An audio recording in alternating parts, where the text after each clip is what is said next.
চলুন আজ টাকা নিয়ে কিছু গভীর কিন্তু খুব বাস্তবসম্মত ধারণা নিয়ে কথা বলা যাক। আমরা একটু খতিয়ে দেখব আমাদের জীবনে টাকা আসলে ঠিক কতটা গুরুত্বপূর্ণ। আচ্ছা, একটা কথা তো আমরা প্রায়ই শুনি, তাই না?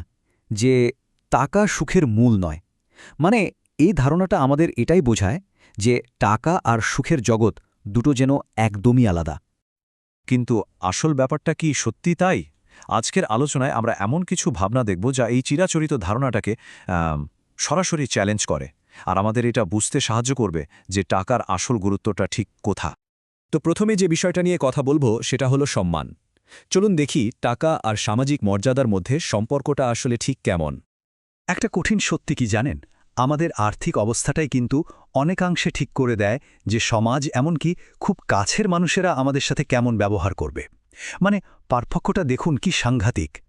বিষয়টা যদি আর একটু গভীরে ভাবি তাহলে দেখব সম্মানটা অনেক সময় ব্যক্তিগত চরিত্রের চেয়েও বেশি নির্ভর করে বসে আর্থিক ক্ষমতার ওপর। মানে একজনের জ্ঞান, নীতিবোধ, ভালোবাসা এই সব কিছুই কখনো কখনো টাকার কাছে এসে ফিকে হয়ে যায়। আচ্ছা, এটা তো গেল সামাজিক দিকটা। এবার একটু ভেতরের কথায় আসি, মানে ব্যক্তিগত দিকে। আর্থিক কষ্টের আসল মূল্যটা ঠিক কি? দেখা যায় যে টাকার অভাবই প্রায়শই একজনের সম্ভাবনাকে সত্যি করার পথে সবচেয়ে বড় বাধা হয়ে দাঁড়ায়। কত স্বপ্ন যে ঠিক এখানেই এসে থেমে যায়। ধরুন একজন খুব মেধাবী ছাত্র বা ছাত্রীর কথা, অনেক সম্ভাবনা তার, কিন্তু শুধু টাকার অভাবে সে আর পড়তে পারল না। তার জীবনের গতিপথটাই যেন থেমে গেল। এই একটা ঘটনাই তো চোখে আঙ্গুল দিয়ে দেখিয়ে দেয় একটা জীবন ঠিকমতো গড়ে তোলার জন্য টাকাটা আসলে কতটা জরুরি। আর এই আর্থিক চাপটা শুধু যে ব্যক্তিগত স্বপ্নকে শেষ করে দেয় তা কিন্তু নয়, এটা সম্পর্কগুলোকেও ভেতর থেকে নষ্ট করে দেয়। এর ফলে কি হয়? পরিবারে ঝগড়াঝাঁটি বাড়ে, দূরত্ব তৈরি হয়, এমনকি ভালোবাসার মতো একটা গভীর অনুভূতিও কমে যেতে পারে। আসলে একটা খুব শক্তিশালী কথা আছে, অভাব মানুষকে ছোট করে দেয়। এর মানে কিন্তু শুধু আর্থিক কষ্ট নয়, এটা একজন মানুষের আত্মসম্মান, তার মর্যাদাবোধ, এই সব কিছুকে যেন ভেতর থেকে গুঁড়িয়ে দেয়, সংকুচিত করে ফেলে। কিন্তু আলোচনাটা তো শুধু সমস্যার মধ্যে আটকে থাকলে চলবে না। চলুন এবার একটু অন্য দিক থেকে ভাবি। টাকাকে যদি আমরা জীবনের শেষ লক্ষ্য হিসেবে না দেখি, যদি এটাকে একটা শক্তিশালী মাধ্যম বা হাতিয়ার হিসেবে দেখি, তাহলে ব্যাপারটা কেমন দাঁড়ায়? দেখুন, আর্থিক স্থিতিশীলতার কিন্তু একটা সুন্দর প্রোগ্রেশন আছে। প্রথম ধাপ হল নিজের বেসিক চাহিদাগুলো পূরণ করা। সেটা হয়ে গেলে আসে স্বাধীনতা, আর তারপরেই আসে অন্যদের সাহায্য করার এবং নিজের মতো করে বাঁচার ক্ষমতা। এখানে মূল পয়েন্টটা হলো, যখন একজনের নিজের প্রয়োজনগুলো মেটানো থাকে তখন ভালো মানুষ হওয়াটাও কিন্তু সহজ হয়ে যায়। মানে আর্থিক নিরাপত্তা থাকলেই তো অন্যকে সাহায্য করা বা দাতব্যের মতো কাজগুলো করা সম্ভব, তাই না? যখন নিজেরই কিছু নেই তখন অন্যকে দেওয়াটা তো সত্যি খুব কঠিন।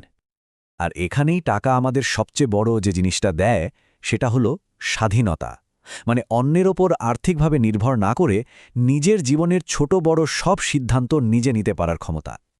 এই স্বাধীনতার ব্যাপারটা সবচেয়ে বেশি স্পষ্ট হয়ে ওঠে কখন জানেন?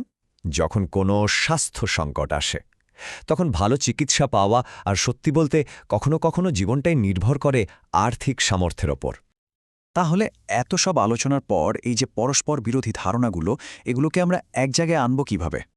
শেষ পর্যন্ত আমরা হয়তো এই সিদ্ধান্তে আসতে পারি যে টাকা দিয়ে হয়তো সরাসরি সুখ কেনা যায় না, ঠিকই, কিন্তু এটা দুশ্চিন্তা কমিয়ে একটা মানসিক শান্তি এনে দিতে পারে। আর একটা ভালো জীবন গড়ার জন্য টাকাটা আসলে লক্ষ্য নয়, বরং সেই লক্ষ্যে পৌঁছানোর একটা জরুরি মাধ্যম।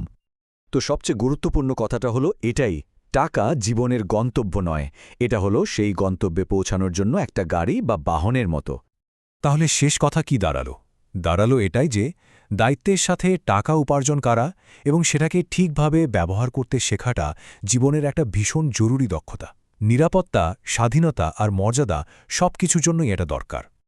আর এখানেই আমাদের সবার জন্য একটা বড় প্রশ্ন থেকে যায়, টাকা যদি সত্যিই এত শক্তিশালী একটা মাধ্যম হয়, তাহলে কিভাবে আমরা এটাকে বিচক্ষণতার সাথে ব্যবহার করতে শিখব? শুধু নিজের জন্য নয়, অন্যদের জীবনটাকেও একটু ভালো করার জন্য।